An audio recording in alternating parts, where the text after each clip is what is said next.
Marshall's buyers are hustling hard to get amazing new gifts into stores, right up to the last minute. Like a designer perfume for that friend who never RSVP'd, wish list topping toys for her kids who came too, Belgian chocolates for the neighbor, a cozy scarf for your boss, and a wool jacket for your husband that you definitely did not almost forget. Marshalls, we get the deals, you get the good stuff, even at the last minute. Find a Marshalls near you. This episode is brought to you by Jack Daniels. Jack Daniels and music are made for each other. They share a rhythm in the craft of making something timeless, while being a part of legendary nights. From backyard jams to sold-out arenas, there's a song in every toast. Please drink responsibly. Responsibility.org. Jack Daniels and Old No. 7 are registered trademarks. Tennessee whiskey, 40% alcohol by volume. Jack Daniel Distillery, Lynchburg, Tennessee. At New Balance, we believe if you run, you're a runner. However you choose to do it. Because when you're not worried about doing things the right way, you're free to discover your way. And that's what running is all about. Run your way at newbalance.com/running. Hey everybody, just popping in to let you know I owe you an episode. We hit a little scheduling conflict this week, and instead of rushing something out, I wanted to give it some time. Don't worry, you're still getting one guest holiday episode and a proper holiday special before Christmas. Thank you for your patience, but for now, let's rewind to last year's holiday special and take a look back at how it all went down. Live, Laugh, Larceny discusses true petty crimes that may be disturbing to some. Or could be easy listening to all you psychopaths out there. All stories are based on actual events, but details may vary. Listener discretion is not advised.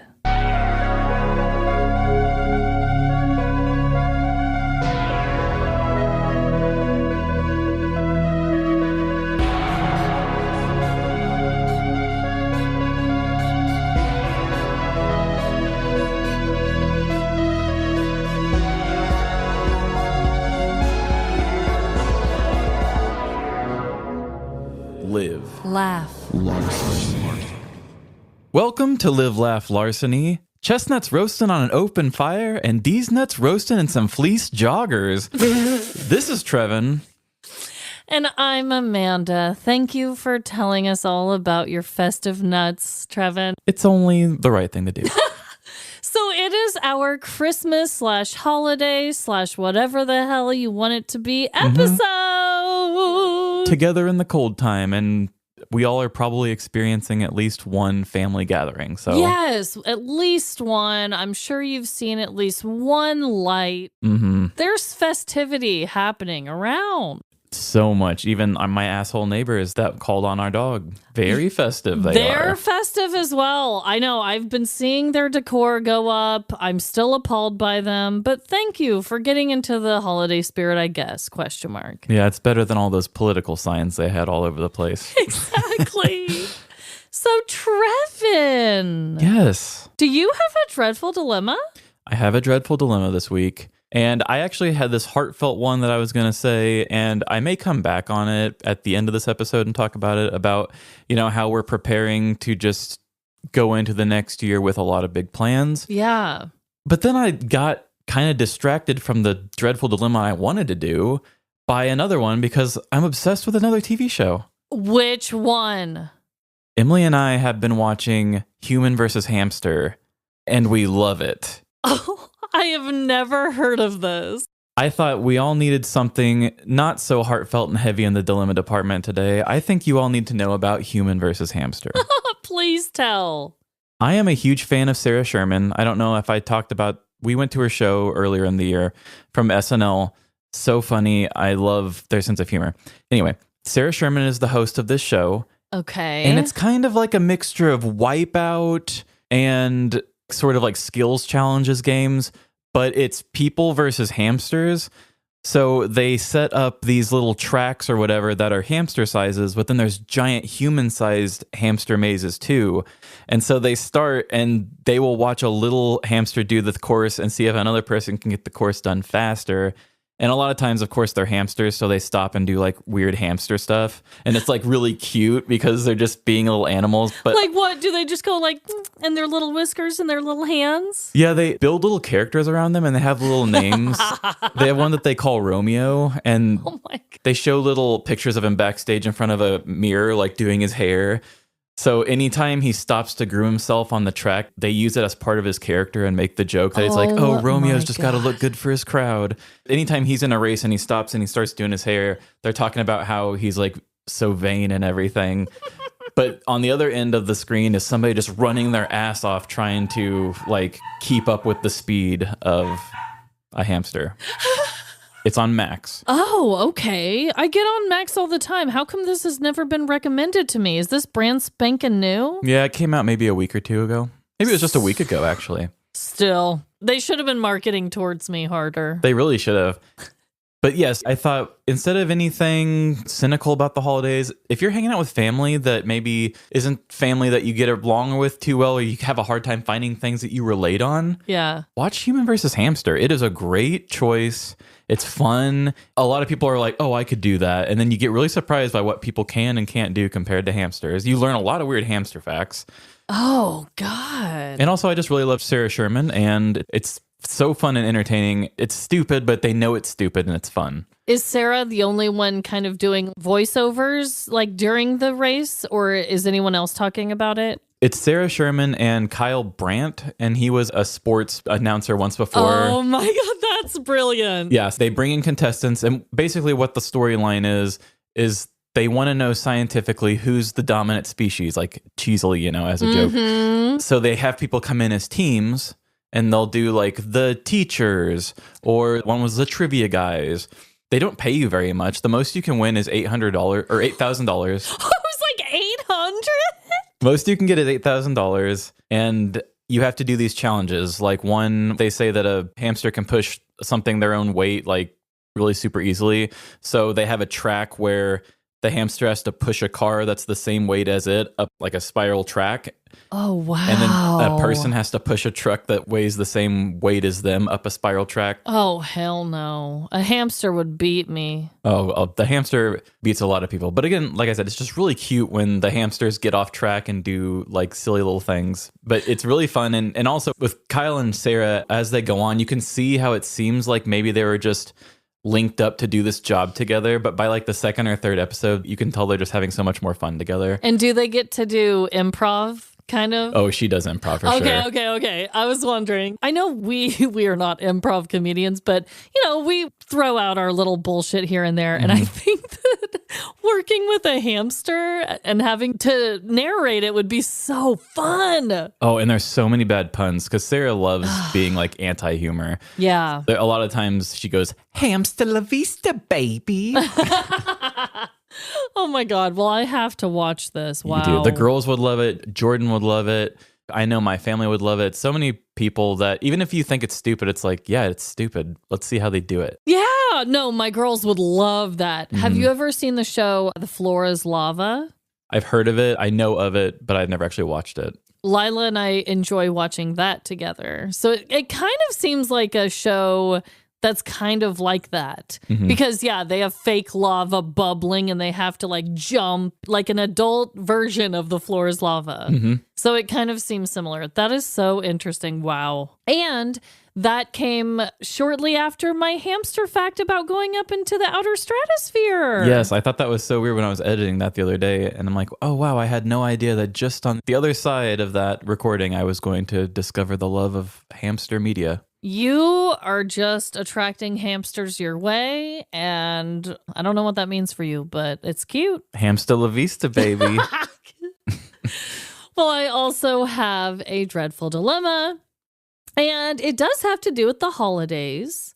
I believe I've said this in previous Christmas episodes that we've done, but if you're listening to this podcast right now with little kids, maybe just don't. Oh, yeah, you started the last Christmas. Yep, I just re-listened to this the other day. Did you? Okay, the only reason I'm saying this is because I'm going to be an honest and raw mother at this moment and kind of pull the curtain back, and talk about the behind the scenes magic that is Christmas. The Wizard of Oz of momming. Yes, and I don't want to ruin that for any of your little ones. So now is the time to save this for another moment. If you're with your youngins. One day we're going to have to make a Christmas episode that is kid-friendly. Jeez. I know. I'm sorry, guys. I'm sorry, but I just have to tell you guys about this dreadful dilemma. Okay? Okay. So I know in the past I've talked about Elf on the Shelf. Mm-hmm. And that was a dreadful dilemma because at one point I didn't even know it was a thing. And my child basically brought it to my attention because other kids were getting elves. Mm-hmm. And then I had to quickly catch back up. Her elf wrote a letter being like, I got lost on the way over, blah, blah, blah. It was the whole thing. What was her name again? Twinkle? Olivia. What the fuck? Why am I thinking Twinkle? Twinkle. It must be somebody else's that I know. Twinkle's actually a very cute and festive name. I think that's actually one of the nieces or nephews. Okay. Now that I think about it. No. So anyway, last year, Lila was getting pretty fed up sharing Olivia, the elf, with her little sister, Winnie. And she's like, when is Winnie going to get her own elf? Come on. Like, I want her to be my own, blah, blah, blah. But it's not like you play with it. You just got to go find it. Well, of course, I'm non-traditional. So, like, her elf isn't the one where it has a soft body and, like, a hard head. It's not the traditional one. It's a full stuffed animal. It's all very soft. So you can't pose it and stuff? No, you can. You can. Oh, okay. You just have to be a little more creative, but I figure out a way. But no, she gets to keep Olivia year-round as a stuffed animal. She plays with her, has her year-round, but her magic only happens December 1 through, I think it ends at Christmas. So she's wanted her sister to have her own elf. And I thought about, okay, should I just get, the same type of elf that Lila already has? But then I found online when I was just looking up Elf on the Shelf, they made baby elves. Aww. They're called Frost Pips. I don't know why they're given that name. Okay. But they do have the hard head and a soft body. But I was willing to overlook it because of how cute it is. It's just a body. They don't have arms or legs, just a round little body with a little elf head. And you can get boys, girls. You can get different colored eyes, hair, whatever. I found one and it looked exactly like Olivia, but just a baby version. Mm-hmm. So I was like, perfect. Oh my fucking God. I ordered it to get it picked up at a CVS. I picked it up and when I opened this thing, I thought it was going to be like, I don't know, probably like this big. Yeah. Lila's elf is a good 12 inches. I thought it was going to be like less than half of that or something. Yeah, like a true mini version. No, it's way fucking smaller. Oh, I thought you were going to say huge. No, Trevin. It is literally 2 inches, I think. And that's from the tip of the hat to the bottom of the butt. It is the smallest little fucking thing. It has been through so much. I've almost lost it so many times. Let me just give you a brief rundown of where it's been. My dad, he does Rover. Shout out. Everyone knows him as Papa Dennis on the show. What up, Papa D? My dad, he does Rover. He takes care of dogs. Sometimes he'll take my daughter with him. She brought the elf. A dog had it in its mouth at one point. Not even one of her own dogs. Not even one of her own dogs. A random dog. It got lost, hidden deep within the couch another time. It got hidden underneath a few items in the wagon one day. You guys, it's very hard to keep track of these little things. You'll be excited when she graduates to a full-size elf. Yes, I'm gonna have it grow. Next year in the note, it's gonna be like, hello, I've developed. I don't know. Yeah. I can't with the baby elf. Yeah, made it 1 year and that's it. Then donate it to somebody. Another unlucky mother. I'll show you pictures when we're done and we'll post them online. The drastic difference between sizes. Your mind is going to be blown. Yikes. Well, that sounds dreadful. And I mean, losing small things is annoying for everybody. And kids have enough small toys. Oh, good God. Tell me about it. Well, Trevin, I have a gift for you. You do? And I'd like you to open it on the podcast because this is something that may have been mentioned a time or two. Uh-oh, I think I know what this is. And it's time that I deliver. Okay, here we go. I'm opening up this present. It is a bidet. I got Trevin a bidet attachment for their bathroom. It's not the same exact one that I have. The knob is a little different. Mine's on top and it's like a round knob. This one's, they said it's actually pretty convenient because it's just like a little handle. Yeah. And you turn it to the front or you turn it to the back. Oh, mama. I've talked about my bidet for how long now? I think I've told you I needed to get you a bidet for Christmas, 2 years in a row? I think it's been multiple years for sure. So you need this bidet. Oh my gosh, I'm so excited to do this. Emily just told me the other day, she said, actually a bidet might not be too bad. Because every time I've ever said, Amanda's probably going to get us a bidet one day. Because I said, we keep making these bidet jokes on the show. And she's like, ugh, bidet, we don't need one of those. And then I think she watched something about wastefulness or something. And then she was just like, bidet sounds great. No. Trevin, it's a game changer. Oh, I believe it. For kids, for adults, for everyone involved, male, female. We use ours all the time. It's a beautiful thing. It's a clean, beautiful stream of happiness. I love that. Well, I actually did have a present plan for you that I hadn't fully cooked the idea all the way through, but... Don't worry about it. I have wanted to do something that I think is very thoughtful because I know that you're a mom who works from home. I know you don't get a lot of time to really get some of those mom thoughts off your mind and stuff. Yeah. And I wanted to give you the gift of therapy if you wanted it. And I want to pledge I will pay $200 per month for 1 year. What? To do that for you and to start that journey for you. Oh my God, Trevin. I'm you serious. You do not have to do that at all. No, that's okay. Well, thank you so much. You think that's like an awful gift and you don't want to do that, then we can do something small, but it won't be near as much of what I would do for the therapy thing. No. I've wanted and needed to do it for so long. As a mom, especially, it's hard for me to be like, you know what? I'm going to take this money and just put it towards me. It's so hard to even consider that thought for me.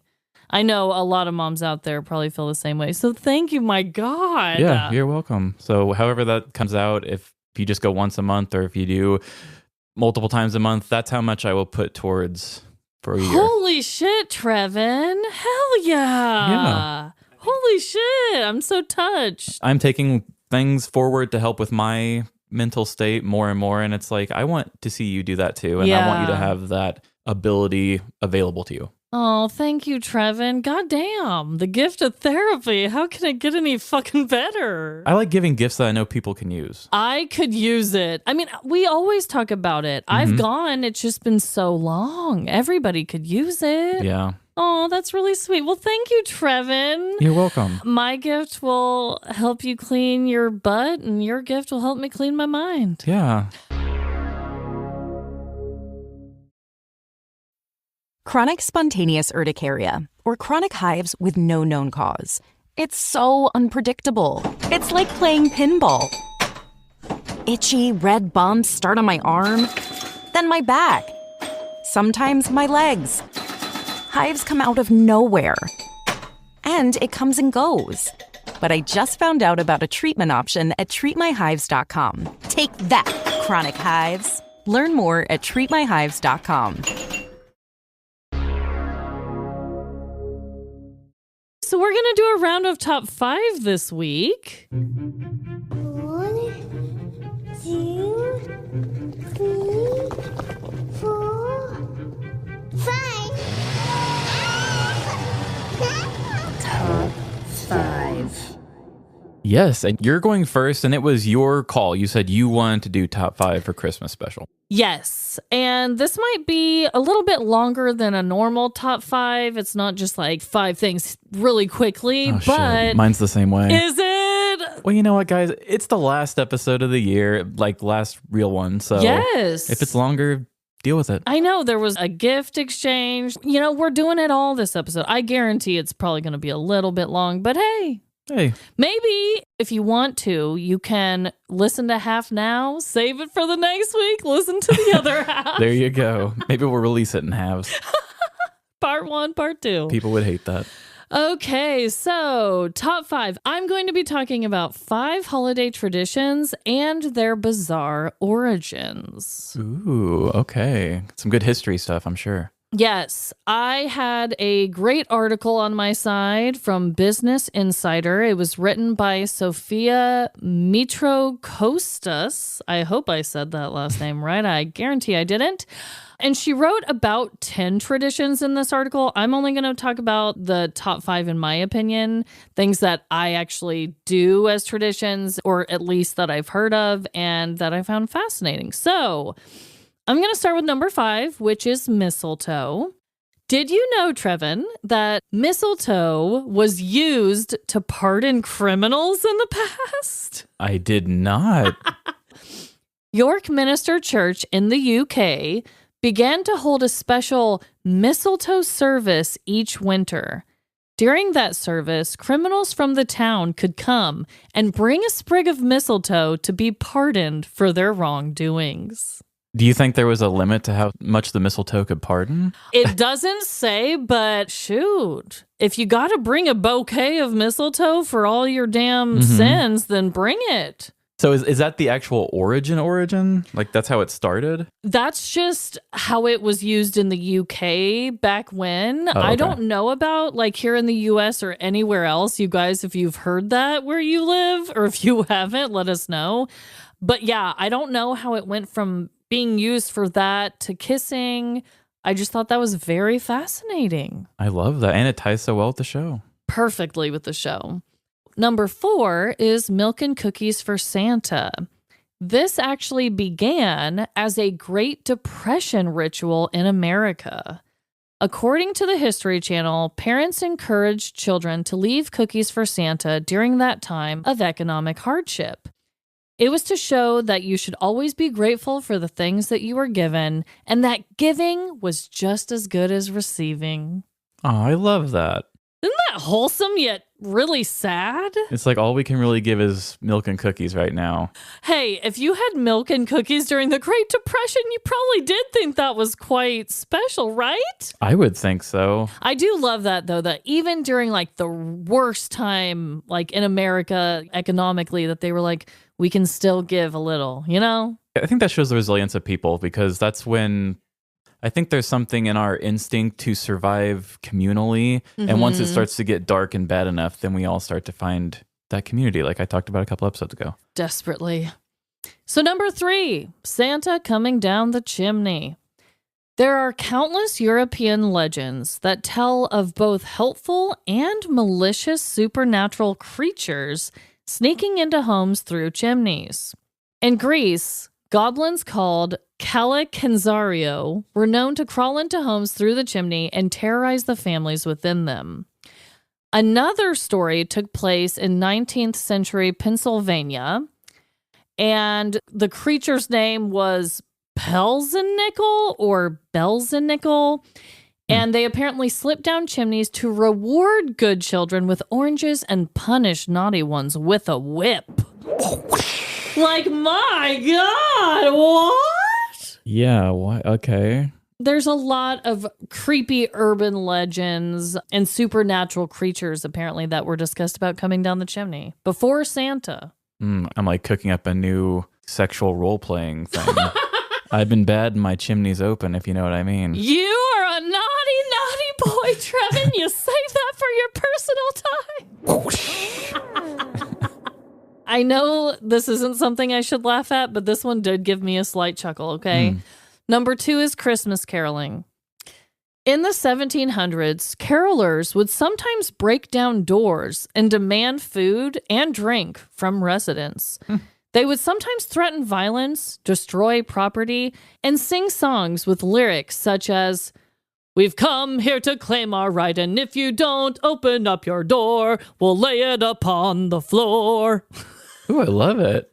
I have no idea if that's the melody, but that's the lyrics. I'm feeling it. You know, that almost sounds like it could be a Christmas story of ours one day. I know. If like an actual instance of petty criminal caroling like that. But like, how rude. I'm sorry. Not everyone wants to listen to you sing, and I for damn sure don't want you like, la, la, la, la, la, breaking down my door, stealing my shit. Yeah, I don't even know. Isn't it kind of humorous, though? I'm like picturing carolers like demanding food. Well, it's like, how long did this last before one got shot or something and they just stopped doing it, you know? They're like, fine, we'll just sing. Goddamn. Yeah, like quit breaking all of our shit just to spread cheer. We will eat before the performance. Fine. And then my final top 5 fact, which is very creepy. And I'm going to talk about the Nutcracker Ballet. We all know it as like, you know, the traditional Christmas ballet show that goes on. I've never actually seen it. Have you ever? I've seen Barbie's Nutcracker. I actually think I've seen that one too. Is that a movie? Yeah, my little sister. It was like that really bad CG stuff that was like the early 2000s. Yes. Mm-hmm. The original story, however, of the Nutcracker is actually very dark. And I didn't know this. So it was based on the 1816 story, The Nutcracker and the Mouse King, by German author E.T.A. Hoffmann. In the tale, a 7-year-old girl named Marie slices her arm open after being startled by a vision of her toy Nutcracker coming to life. As she recuperates, her godfather tells her the tale of a man cursed with the ugliness of a nutcracker by a heartless queen. When Marie eventually declares that she would love the Nutcracker no matter his appearance, she is whisked away in the doll kingdom to marry him. The two are wed within a year of meeting, even though that would make Marie 8 years old at the time of her marriage. Ew. Kind of cringy. Can't be marrying 8-year-old kids, Nutcrackers. Come on. What toy would you want to marry? Oh, God. Maybe like a G.I. Joe or... Ugh. Just kidding. That'd be so annoying. Are you kidding me? Yeah. I'm picturing their voices on Toy Story where they're like, ha, ha, ha, ha, like all the combat Carls. Mm-hmm. No. If I had to marry a toy, God, I don't know. What would you marry? I had a pretty nice Storm action figure from X-Men. I think she would have probably been nice. That would be a good one. I would honestly probably like to marry like a big stuffed animal that I can just cuddle into, you know? Oh, yeah. So that's it for me, Trevin. Did you know any of that? No, I didn't. I've heard many different things about carolers. That's definitely not one I've heard. But yeah, those were all very interesting and not quite what I thought when you had first said traditions. That's like the little subjects and why they are what they are. Bizarre. Well, mine's a little scattered too. Okay. But I did this once before and I can't remember what the subject was. But I did Trevin's top 5 favorite facts that he found on this date or whatever. It was a 420 episode. Oh, it was a 421. Okay. I know you did it on there. You may have done it on something else too, but that's the one I remember. So I'm going to give you Trevin's top 5 favorite Christmas facts of 2024. Ooh. So the recent facts? No, they're just what I found. Okay. For the Christmas of 2024, these are my favorite facts. You're like, they could change next year. No, these are cemented for 2024. Okay. If I run out of ideas and I want to do 2025's version, I can, though. So for number 5, since 2007, the Rockefeller Center Christmas tree has been repurposed into lumber and donated to Habitat for Humanity, spreading Christmas spirit long after the holidays. Oh, wow. That is about the most wholesome ass fact I've ever heard. I didn't even know that. I thought that was really interesting. Huh. Statement number 4, or fact number 4, sorry. Surrealist artist Salvador Dali once sent Harpo Marx a harp strung with barbed wire as a Christmas gift. Harpo responded by posing with the harp, his fingers wrapped in bandages. Good one. Very Good fun. one. He's been in one of my facts before, too. It was something about death. I think it was his final words. And I remember just saying, clever. I love it. I should probably look more into more Marx Brothers stuff, honestly. It sounds honestly right up your alley. Fact number 3. Landscape crews cover evergreen trees with fox urine to prevent theft. The smell is undetectable in cold temperatures, but once a stolen tree warms indoors, it emits an eye-watering, cat urine-like stench that ruins Christmas cheer. So then what do? Wash it off before people buy it and take it home? So this was something I had seen on like Idaho colleges and a Nebraska college and stuff. A lot of these places where they are decorated with big evergreen trees. Yeah. they're spraying them with the urine because some people come and chop down their trees and steal them for Christmas trees. Wow. So in the cold weather, it doesn't stink, but if you go and steal a tree that shouldn't be used indoors, it will thaw out and just stink your house up. Woo! See, that could have been a petty crime story too. Yeah. These are so good. I love that.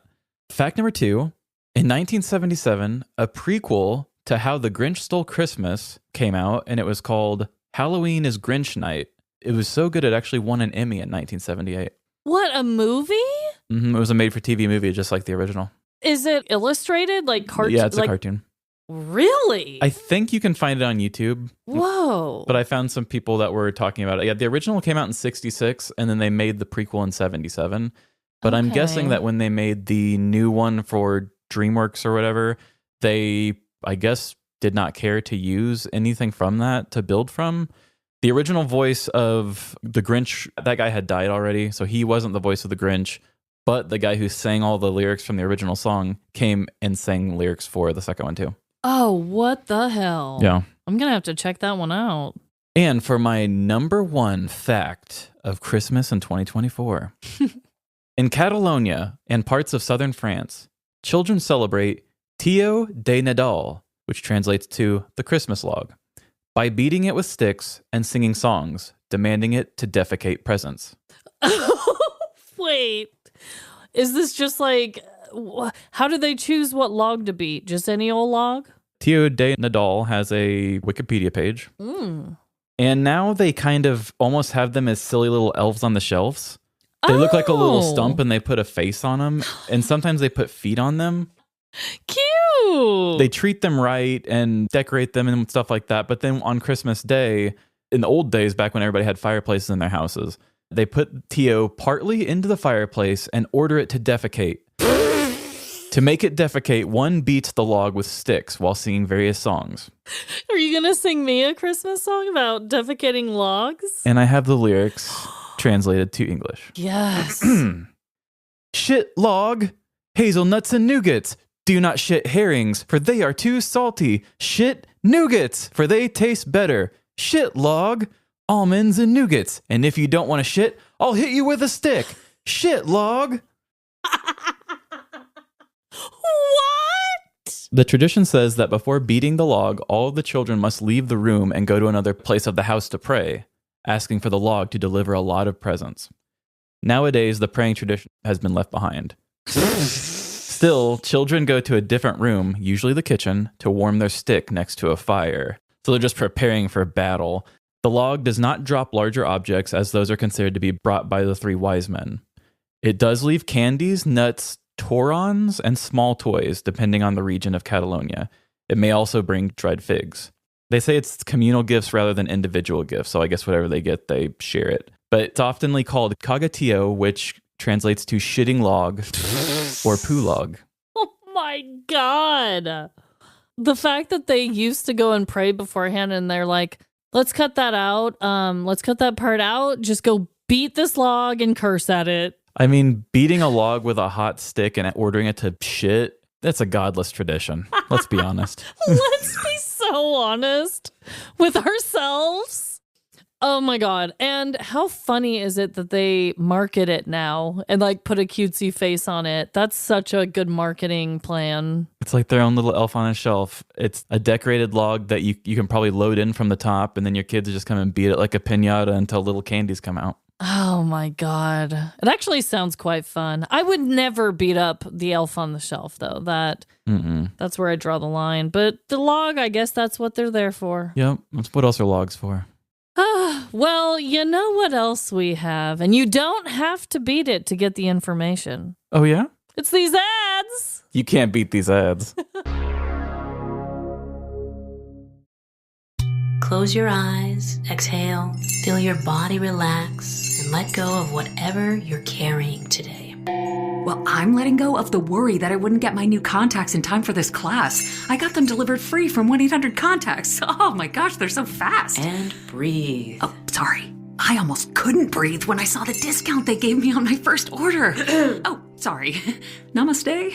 Visit 1-800-CONTACTS.com today to save on your first order. 1-800-CONTACTS. Make their holiday unforgettable with a gift that says it all from Pandora Jewelry. A gift that tells a story and shows you know theirs. That doesn't just sparkle, but speaks. This season, give a gift that's perfectly theirs. Whether you're shopping for a shiny surprise for your significant other, matching bracelets to celebrate your friendship, or a heartfelt gift for a family member, say more this holiday season with Pandora.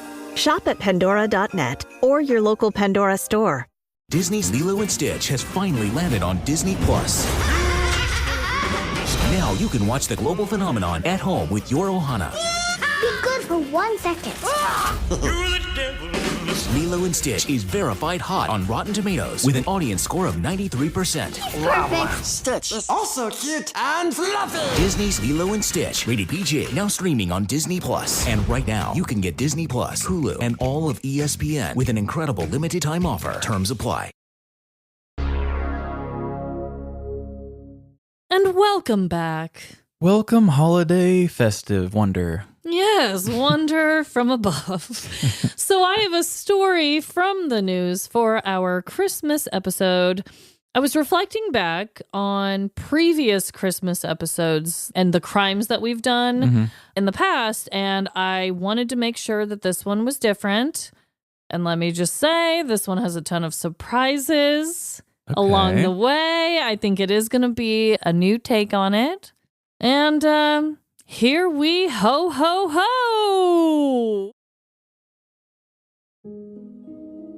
We're told that the Grinch is a fictional Christmas character who lurks from a secluded mountaintop. He's described in stories as an outcast, a mean, green, Christmas-hating machine.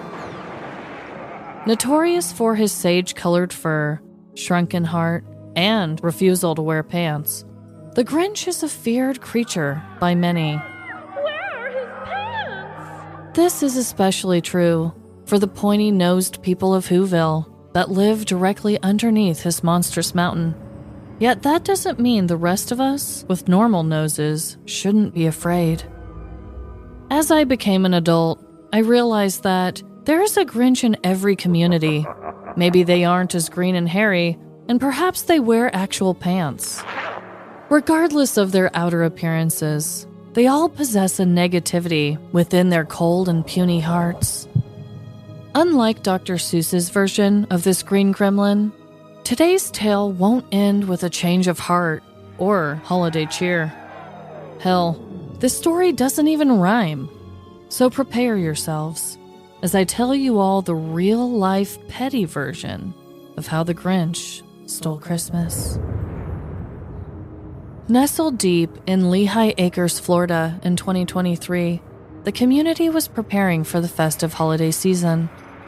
Greenery and lights were strung about the city, and Christmas trees were adorned with ornaments inside of warm homes. Presents were packaged, stockings were hung, and the eggnog was spiked. The quiet streets were peaceful and still. That is, until early one morning when a scream rang out. This loud and unpleasant noise came from the mouth of 39-year-old Shayna Hudson. She stood paralyzed in her living room beside the family's illuminated tree. Not only was the scream heard all over the county, but it also made its way to the ears of her 5 distracted children. The startled kids tossed their tablets to the ground and stampeded down the hall towards their mom. Mom, is everything okay? Kid 1 asked in a panic. But before Shayna could respond, Kid 2 interjected. Everything is not okay! That screechy yelp made me lose my video game! Oh, shut up. You would have lost that round anyway. Kid 3 remarked back to Kid 2. Will all of you zip it? I want to know what's going on! Kid 4 yelled over the first 3 kids. Quiet! Kid 5 shouted over everyone. Mom, where are all of our Christmas presents? Shayna trembled as she turned towards her beloved offspring.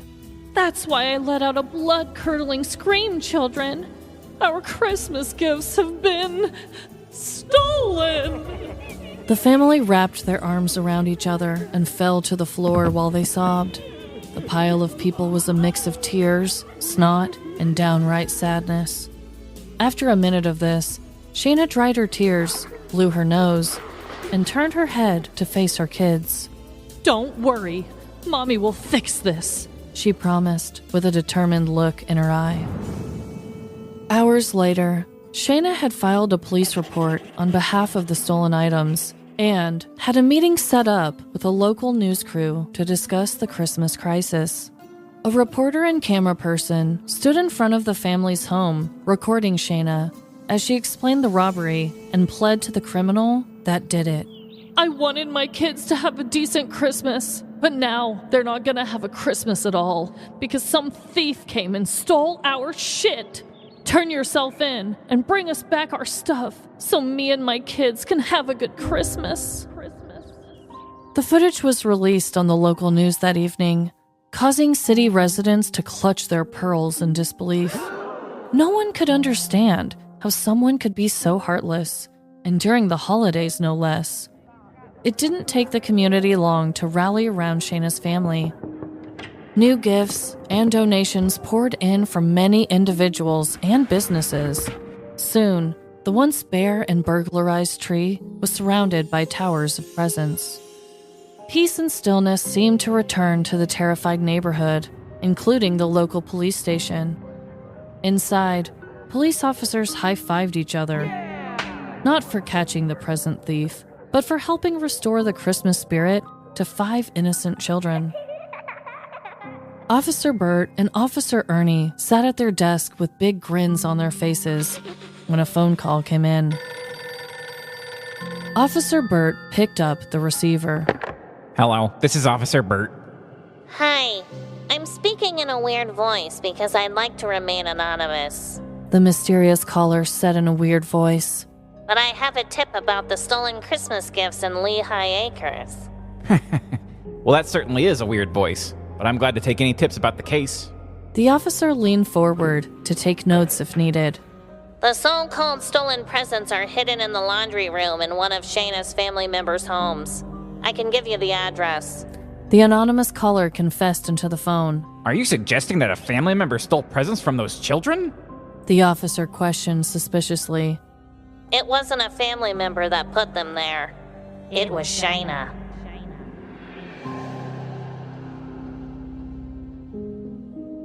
On November 19th, 2023, 39-year-old Shayna Hudson reported her 5 children's Christmas gifts and a few other items stolen from her home.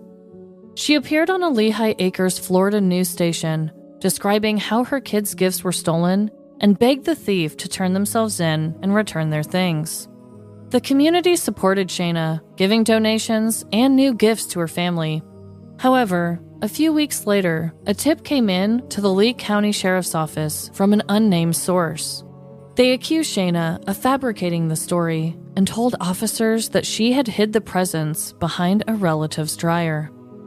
After the gifts were indeed discovered in the family member's laundry room, Sheriff Carmine Marcino was quoted saying, "This pathetic behavior is unacceptable, especially given the circumstances this holiday season. This woman took advantage of the system and is now paying the price for her selfish choices." Shayna Hudson was arrested on December 4th, 2023, where she was booked at the county prison and charged with making a fraud false report to law enforcement. No punishment was listed. In a video posted on Facebook, you can see Shayna being handcuffed and arrested, but it isn't just her and an officer making an appearance. Dancing and prancing around Shayna as she is placed in the cop car is the local deputy dressed in a Grinch costume. It's unfortunate when a Grinch has to ruin all the holiday fun for others, even if it means that the Grinch steals their own Christmas. I don't have all the answers or reasons for this senseless petty crime, but I did find a quote from Dr. Seuss's version, and with a slight pronoun adjustment, it sums up this entire tale perfectly. So I will leave you all with this theory and iconic quote. Now please, don't ask why. No one quite knows the reason. It could be her head wasn't screwed on just right. It could be perhaps her shoes were too tight. But I think that the most likely reason of all may have been that her heart was 2 sizes too small. Damn, something told me this was going to be like Gone Girl, but with presents. You called it. You called it. And I didn't know if I should include the part of the arrest happening with the obnoxious dancing and shimmering and shaking Grinch character more, but I was like, I'll just save that for a little tidbit in the recap. But it's obnoxious, guys. Mm-hmm. So truly. It was one of the deputies, because I guess they already knew that she was well known in the community for being the person who had her stuff stolen. I guess you'd have to have a very supportive chief, right? To say, okay, you can dress as the Grinch while you make this. No, straight up, Trevin, like everyone had to be on board. They had to purchase a Grinch costume. Mm-hmm. They had to put it on. They recorded it. The media was there. It's a viral video. The police then reposted it. Of course, they were proud of themselves and put it on their social media. And I get it. The whole community felt like they were lied to, and it was a very freaking Grinch thing to do. Literally stealing the presents. And she did it way before Christmas. Yeah. I thought, in my head, I was thinking it was closer to Christmas. Yeah, December 3rd, so... I didn't put this in there. When she filed the first report, it was in November that all of the gifts were stolen. So yeah, it was like, God dang, Shayna, you were ahead of the game. I'm just now in December and wrapping my first thing of gifts. But apparently hers were wrapped, put under the tree in November and stolen. That's how you know something's up. That's how you know something's up. And then it was discovered and she was arrested December 4th, all before Christmas. Yeah. I really want to know what she got. I'm so curious. I know. I was looking and looking. But, everyone just wants the headline of the Grinch and tying it to the story and, Faking your own presents being stolen. Yeah. I was like, this is absurd.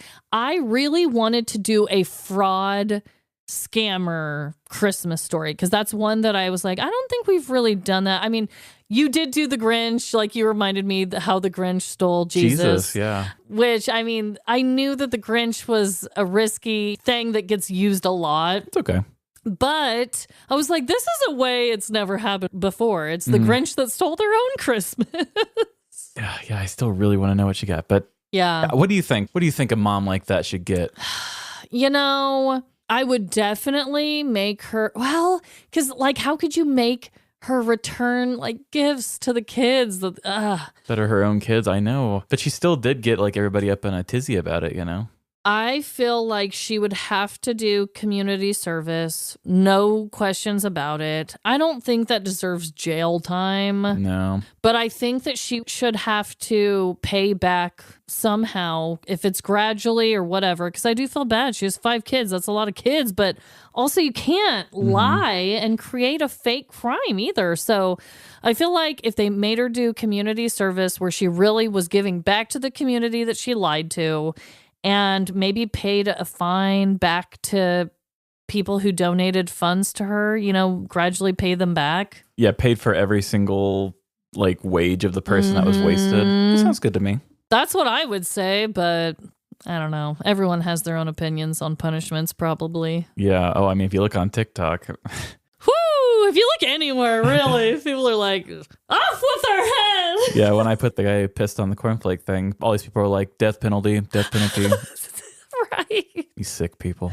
I know, but that is really messed up. And because she did a press conference, maybe make her do another press conference, but admitting to it and saying sorry. It also kind of leaves gross taste in my mouth as you're the parent of these kids and you manipulated them and the system and all these different things. Unless you were being completely open, petty criminal and just being like, hey kids, I'm going to fuck over some people. And you at least were honest with them. I think honestly, I would probably get more behind that than if you were trying to manipulate your kids too. Because if you're willing to do that, think about what the in-home ecosystem's like. I know. Gross. I have a feeling that it is that just from a parent's perspective. You can't tell your kids everything because they will blab it. When I was pregnant with Winnie, Lila was blabbing it to anyone and everyone who was around her, even if I wasn't necessarily ready for that. I still resent her for it.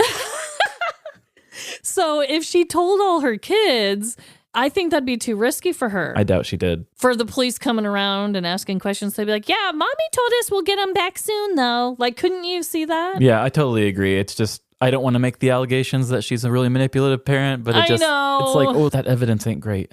It isn't great. It isn't great at all. I just thought that this crime was very bizarre. Not only was it like a fraud kind of con thing, but then to have the deputy dressed as the Grinch. That's fun, and I like that a lot. Well, our stories are going to have some good connections, I think. Oh, good. And not in like a really super basic way. Oh, good. Coca-Cola. For the big, for the small, the short, and the tall. Peacemakers, risk takers. For the optimists, pessimists. For long distance love. For introverts and extroverts. The thinkers and the doers. For old friends and new. Coca-Cola. For everyone. Pick up some Coca-Cola at a store near you. Doug. Here we have the Limu Emu in its natural habitat, helping people customize their car insurance and save hundreds with Liberty Mutual. Fascinating. It's accompanied by his natural ally, Doug. Limu, is that guy with the binoculars watching us? Cut the camera. They see us. Only pay for what you need at libertymutual.com. Liberty, liberty, liberty, liberty. Savings vary. Underwritten by Liberty Mutual Insurance Company and affiliates. Excludes Massachusetts. The world moves fast. Your workday, even faster. Pitching products, drafting reports, analyzing data. Microsoft 365 Copilot is your AI assistant for work. Built into Word, Excel, PowerPoint, and other Microsoft 365 apps you use. Helping you quickly write, analyze, create, and summarize. So you can cut through clutter and clear a path to your best work. Learn more at Microsoft.com/M365 Copilot. This week, I've got a story from the news. I was going through kind of the same thing as you. Like, what kind of way do I want to do my holiday episode this year? I did the Grinch Stole Jesus. I did the cool, or at least I thought it was cool, the costume party and stealing the thumb from the museum. Yes. So we've got a bunch of different ones. But I kind of wanted to go for my idea of almost like an 80s Christmas movie. Ooh. So I'm going as Christmas as my idea of a Christmas movie. Okay. And the more I think about it, I think it could be one. You guys have to tell me. So I have nothing else to say about this, but just enjoy. When sitting down for a holiday story, what do you expect to be in it? Is it a suburban street blanketed in snow? Each house meticulously and unrealistically decorated, as though every family has pooled their excess funds into a pissing contest with twinkling lights? Mine's bigger. Is it a fireplace crackling while a family gathers, wearing their finest microplastic sweaters, purchased specifically for this one day of faux festive Instagram glory? If so, you're not wrong for picturing it. That image is exactly what I want you to conjure. Because even though it's a manufactured ideal, endlessly recycled by holiday movies, glossy ads, and capitalism itself, it's the mold people force their own traditions into. It's comforting for some, performative for others, and downright suffocating for anyone caught in the crossfire of someone else's Yuletide vision. Wear the ugly sweater, or I'll bury you in it. Personally, I think it's all bullshit. Sure, tradition can be fun, but the cracks start to show when people twist themselves into holiday versions of someone they're not. Resentment scratching at their skin like those non-recyclable sweaters, all to keep up appearances. But here's the twist. Whether you use the holidays as another chance to chase an image you'll never reach, or like me, spend your time dissecting the emptiness of it all, both of these people share a common enemy. What you're about to hear is a nightmare on 34th Street, or maybe it's a miracle on Elm Street. No matter what your beliefs, there's no gift in the presence of a bad kid.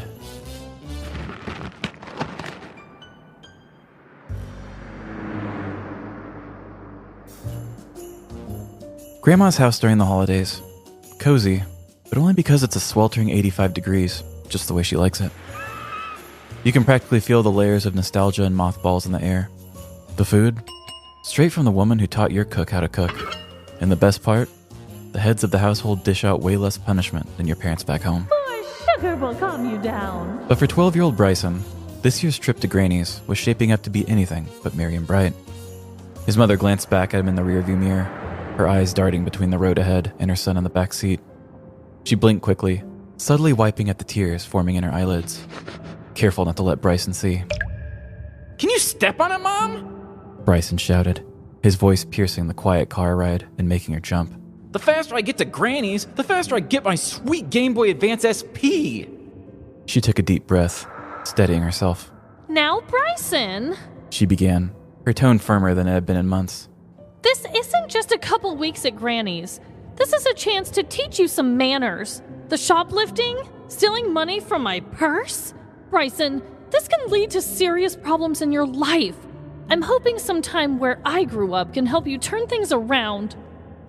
Bryson stared down at his hands, his expression blank and detached, as if her words didn't even register.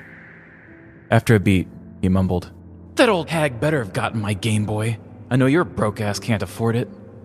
Her throat tightened as she swallowed down the familiar lump that rose every time he spoke to her this way. It never went down easily, but she had yet to encounter one that she couldn't pass. With her captor comfortably, though begrudgingly seated in the back seat, the mother pressed a little harder on the gas. She wanted to escape her son just as desperately as he wanted to get his presents. Bryson's mom opened the door to her childhood home, arms loaded with Bryson's bags, while he followed behind empty-handed. Jennifer! Bryson's granny called out, wrapping his mom in a big hug. It's been so long. I'm so glad you could make it. Me too. It's been a tough year. His mom replied, still trying to balance the bags around her arms while returning the hug. Bryson shoved past the two women, making his mother lose her balance under the weight of the bags. Excuse me, the doorway is freezing. Bryson snapped. I don't have time for hugs. Bryson, remember that it's the holiday. I'll take it from here. Bryson cut in, turning his full attention to Granny. All right, Granny. I know you're here to serve me, so why don't I just save us both the trouble and place my order now? I'll have a ham and turkey on rye with chipotle aioli, Swiss cheese, and a side of spicy sweet chili Doritos. Granny stared at Bryson, her brow furrowing. She didn't have to say a word for the disappointment to hang in the air. I've got something way better than cold cuts, my little man. Granny said with a smile. I've been making homemade lasagna all day just for you, and you have to try my fresh garlic bread. Bryson shot her the same blank stare he'd perfected with his mom over the years, ignoring her culinary offer completely. You have my order, he reiterated, then turned and headed straight to the TV, leaving the two women standing in the doorway. I'll start slicing the cheese, Bryson's mother said, heading toward the kitchen. The grandmother followed closely behind, entering the kitchen to find her daughter hunched over the counter, quietly weeping. Granny rested a hand on her daughter's shoulder. You don't have to make that sandwich, Jennifer. Trust me, it's just gonna make it more unbearable. The mother turned, her gaze drifting toward the sounds coming from the living room. Through the walls, the high-pitched maniacal laugh of a 12-year-old echoed, overlaid with the background noise of a cartoon. Do you hear that? The mother asked, pulling out a butter knife. That's what he's like when he gets what he wants. Loud, destructive, like nobody else exists. I know it's about more than just a sandwich, but trust me, you don't want to see what the angry version of that is. I just meant that the sandwich probably won't save him from going to hell. Granny replied with a wry smile. The mother chuckled, and for a brief moment, the weight of it all seemed a little lighter. They shared the quiet, knowing dread of raising a problem that would outlast them both. Granny's laugh lingered as she watched the first sign of life from her daughter in a while. It was nice to see a flicker of the little girl she raised, rather than the weary woman trying, often unsuccessfully, to correct the demon she had created. I want Pop-Tart! But in the moment of dark humor and reflection, neither woman realized that the sounds from the living room had gone eerily quiet. What's this? Bryson's voice cut through the kitchen. Both women turned to see what he was holding. In his hands was a small box, wrapped in airplane-themed paper, with a tag that read, "To Bryson, from Granny." That's a Christmas present, Bryson, his mother said, her tone firm. For in a couple weeks. Please go put it back underneath the tree. It's my Game Boy Advance SP, isn't it? Bryson grinned, the excitement in his voice barely contained. Bryson, please listen to your mother. Granny chimed in, her voice soft but pleading. Can I open it now? I'm gonna get it in a couple weeks anyway. What's the difference if I open it now? Bryson pressed, his grin widening. His mom glanced at Granny, then gave a solemn nod. I may not have many boundaries with you, she said with quiet regret. But I don't mess with Christmas traditions. Please go put it back under the tree. This is the worst Christmas ever! Bryson shrieked, stomping out of the room. I'll just watch videos of people playing it on YouTube while I hold the box. This is so unfair! Though they both felt like they were at the mercy of a little dictator, neither of them could help but giggle at how completely unaware and ridiculously entertaining his tantrums were. Was I ever that bad? The mom asked, pulling a glass from the cabinet. Prisoners in Guantanamo aren't that bad. Granny replied with a sly grin, setting down a bottle of 151 rum, a small smirk curling at her lips. This is how your father and I always handled overwhelming holidays when you were little. Filling 2 glasses with ice, Bryson's mom smiled wearily. I know. I always resented you for that. The 2 women clinked glasses, the ice rattling as they finally let down their guards. Granny poured the Caribou Lou, and with a rueful smile, shared how her past had unknowingly shaped her daughters. Over the drinks, they began to understand each other in a way they hadn't before, united in their struggle with a common enemy. The laughs, tears, and drinks blended together until the night slowly dissolved into the next morning. Jennifer, you need to get up! Granny's voice cut through the fog, her tone unusually excited. The mother groaned, blinking her eyes open to find her mother's face uncomfortably close. She tried to piece together the night before, her memory blurry at best, ignoring the urgency radiating from Granny. Bryson opened his Game Boy! Granny exclaimed, shaking her daughter's shoulder. In no time, the 2 women were up, each nursing mugs of Granny's patented hangover cure coffee, a concoction strong enough to power its own festival of lights. They shuffled around the living room in their coziest muumuus, bleary-eyed and disheveled, circling the scene of the crime like a pair of underfunded, overworked, sleepyhead detectives. This is certainly not my son's finest hour, the mother said, taking a slow sip from her steaming mug. The subtle notes of Xanax and nutmeg blended seamlessly with the whiskey and nutty undertones of Granny's house blend, making it even harder for her to mask just how over it she truly was. We've got him dead to rights, Jennifer, Granny said, nudging the shredded remains of airplane wrapping paper at her foot. And look at this! She bent down, pulling the open Game Boy box from behind the tree, like she'd unearthed a smoking gun. The mother lowered her mug just enough to reveal a look of resigned frustration. I raised a dumb criminal, Mom. This is why I call you crying all the time. Your facts and evidence? Completely useless against this child. With a sigh, she tipped the mug back to her lips, as though its contents could fortify her soul. Granny studied her daughter, seeing the echoes of her own struggles as a young mother. The weary eyes, the hollow laughter, she knew them all too well. Surely, her daughter's challenges were just a matter of inexperience compared to her own old-school wisdom. Of course, Granny couldn't rely on the belt like her late husband had. It wasn't the 60s anymore, but a lot still could be said for a little Great Depression-era trauma. Leaving her daughter nursing her mug of Christmas cheer, Granny stepped out for a moment, returning with her cell phone in hand and a scowl she hadn't worn in years. Bryson, can you come to the living room? Your mother and I need to speak with you, she called. After some muffled sounds from across the house, the 12-year-old appeared, his cowlick as defiant as his attitude. Yeah, what's up? He said with sarcastic flair, a smug grin plastered across his face. Granny gave him a long, measuring look. Bryson, do you know anything about the wrapping paper and Game Boy box I found under the tree this morning? The boy stiffened, caught in the act but desperate to regain control. Summoning his most convincing theatrics, he launched into a dramatic performance. What? I didn't steal anything! Bryson feigned surprise, his hands held dramatically in the air. Clearly someone broke in and left this here as a cruel joke! I'm going to the spare room for protection. He turned to leave, eager to escape further questioning, but Granny's calm voice stopped him in his tracks. That's a good point, she said, sliding on her readers and picking up her phone. Maybe I should call the police. I'm sure you won't mind answering a few questions when an officer arrives. Wait! Bryson blurted, the panic in his voice betraying him. He dashed out of the room and returned moments later, clutching the unwrapped red Game Boy Advance SP. Without ceremony, he tossed it onto the coffee table. Here, he barked. It's basically mine already. I don't see why you're being so freaking stupid about it. Bryson! His mother snapped, her voice trembling with frustration. You can't talk to your granny like that! Granny raised a hand, silencing her daughter with a knowing smile. I've got this, she said confidently. At that exact moment, a sharp knock echoed from the front door. Granny strode out of the room, leaving her daughter and the boy behind. A muffled exchange followed, the front door creaked shut, and her voice drew nearer. Here's the thief, officer, she announced, re-entering the living room with backup in tow. The stolen item is right there on the table. He already confessed. Come here, son, the officer said, his voice low and steady. Bryson puffed up his chest, his bravado returning. You think I'm scared of a pig? He sneered. I punched a cop last month and got arrested. I'm 12. You can't do anything to me, so why don't you oink your way out of here? The officer exchanged a look with Granny. They'd seen it all, but a kid this bold? This was new. The cop crouched down, motioning Bryson closer. Kid, you don't even know how bad this could go. Let's talk about the evidence. Bryson hesitantly shuffled closer. Once they were a safe distance from the others, the officer leaned in toward the boy.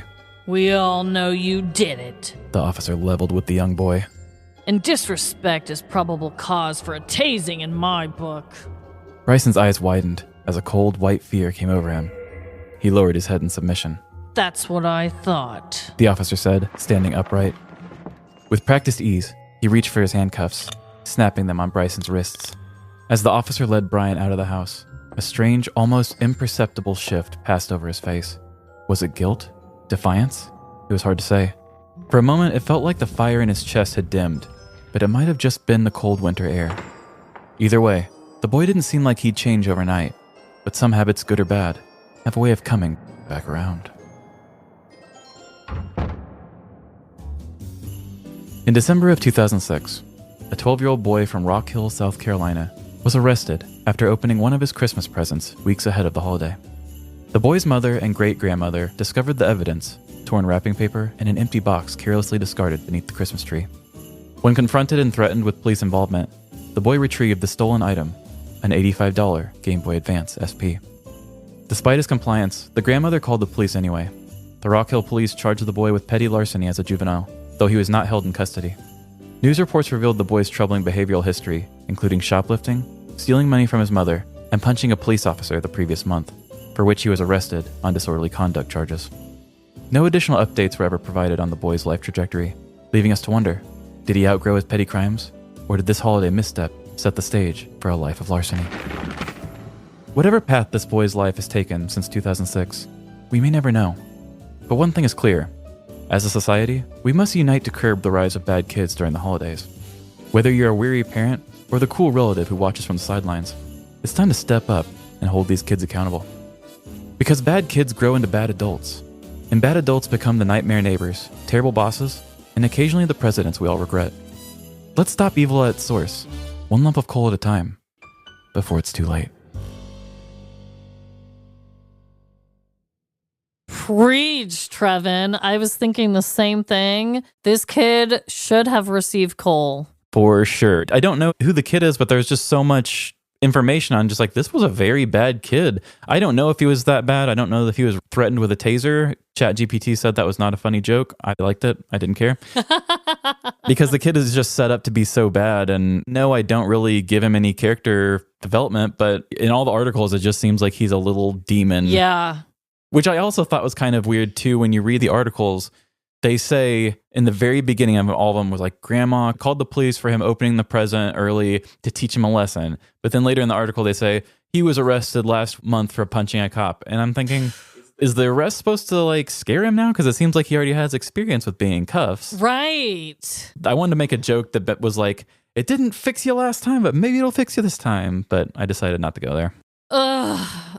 That is awful that the grandma had to get involved, and also awful that she felt like this was the only thing to do, because it sounds like, yeah, they felt like they needed someone of more authority, but it seems like this kid struggles with authority in general. Yeah, it does kind of seem that way. Ew, that's a bad apple. The articles were also very weird about the wording on things too. I simplified it for my story, but there were so many times where they said the great-grandmother, and then they said the Game Boy was from the grandmother, and then they said the mom is 27 years old. So I'm just like, is this like a young family of like, they just kept having kids young, and this is the great-grandmother? Because they did say the great-grandmother called the police. It was a present from the grandmother. So I'm thinking there could have even been another woman involved. This is generational trauma. Exactly, which is why I brought up the whole, like, I resented you for drinking thing. It really just kind of felt like there needed to be a generational angle to this. Yes. But it was very hard to follow, so I simplified it. Yeah, that makes sense for writing purposes. Less characters, less voices. Yes, they did make it clear to say that she was a 27-year-old mother and he was a 12-year-old boy. So, I mean, she had him at 15. Yeah. It would be hard to gain the respect, maybe even more if you're closer to your kids in age, maybe. I would think so. I mean, you've still got so much growing up to do. Yeah. I mean, how many adults still have so much growing up to do? Seriously. It may have just been like they were all trying to raise this kid together, which I can respect them for it, but it seems like they're still struggling. Well, they were back in 2006. Maybe he's made a change, but yeah, we don't know. Yeah, no way to know. I Googled a little bit, but I didn't see. I saw that somebody had reposted the story like within the last couple of years, but they had just changed the headline and reposted it and tried to make it look like it was recent. Just so it could be like some news station or website just trying to hopefully, Clickbait. Clickbait, yeah. Damn. And he was unnamed, right? Because he was 12. A kid. They said he was charged as a juvenile. So the cop did take him in, but didn't really hold him. They just came in and like filed paperwork or whatever. They said in articles, he said, I wasn't going to hold the kid, obviously. Oh my God. I can't imagine as a parent feeling like I need to call the cops on my kid.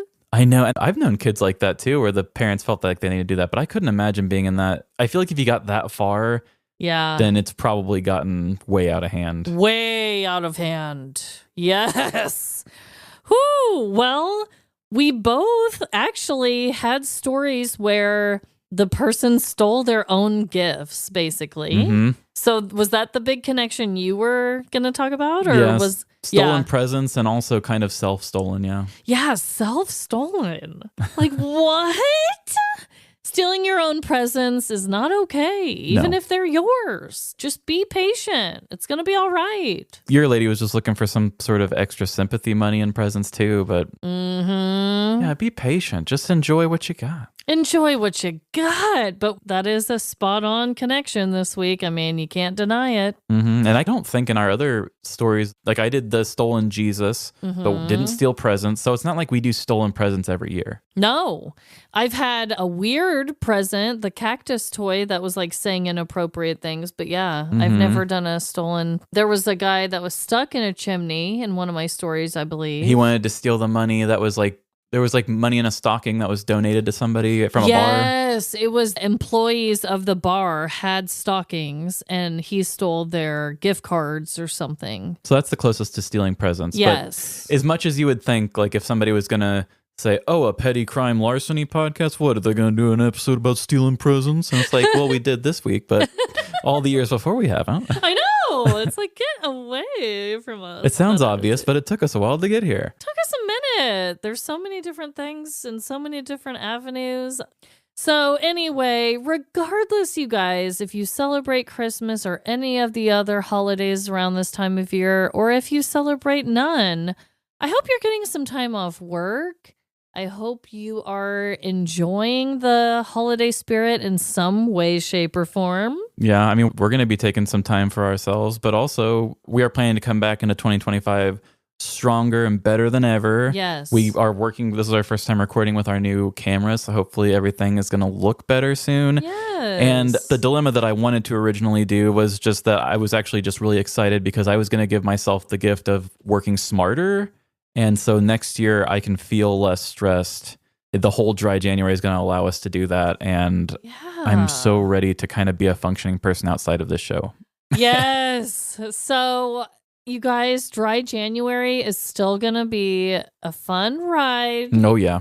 And when we come back in February for our Florida February Crime Fest, oh my gosh, you guys, it's just going to be a beautiful, great year. Yeah. So I hope you all can be like me and find that bit of relaxing and resting, and maybe not a big goal for 2025. Like, I don't care about resolutions, but let's just try to lighten the load off our shoulders a little bit going in. Yes.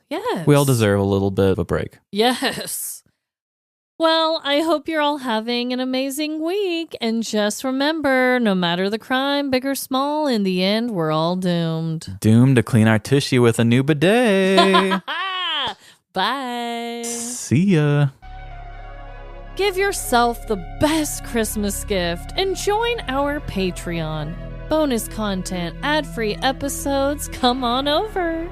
And do you have a bad kid this holiday season? Find us on social media and tell us all about that little shit. Find us on Instagram, TikTok, or Threads. Live, Laugh, Larceny. And have you ever threatened someone on their doorstep while singing Christmas carols? If so, send us your petty crime story. livelaughlarceny@gmail.com. And give our show the same rating that Grinch prequel got. It won an Emmy.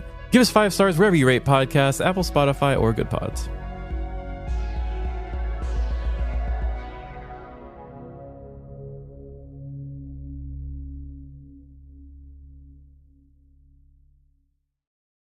So just be typical cop voice. You don't have to do anything too crazy.